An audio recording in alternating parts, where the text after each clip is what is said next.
অনেকগুলো এনিমিকে উড়াধুরা মারার পর দেখি আমার 8টা কিল হয়ে গেছে, 4জন বেঁচে।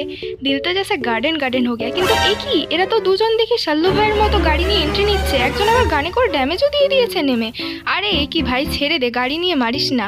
ও ড্রাইভিং স্কিল একটু বেশিই ভালো থাকার কারণে আমি কোনো প্রকারে বেঁচে গেছি, কিন্তু কাউকে ছাড়বো না, ওরা গাড়ি নিয়ে আমাদের ওপর অত্যাচার করেছে। একজন এখানে ডাউন, আর একজন এখনো গাড়ি নিয়ে ঘুরে বেড়াচ্ছে। ভাই তোকে ছাড়বো না, তোর গাড়ি ফাটিয়ে মারবো আমরা দরকার পড়লে। এদিকে আমার টিমমেট তাকে মারার জন্য বৃথা চেষ্টা করছে গ্রেনেড দিয়ে।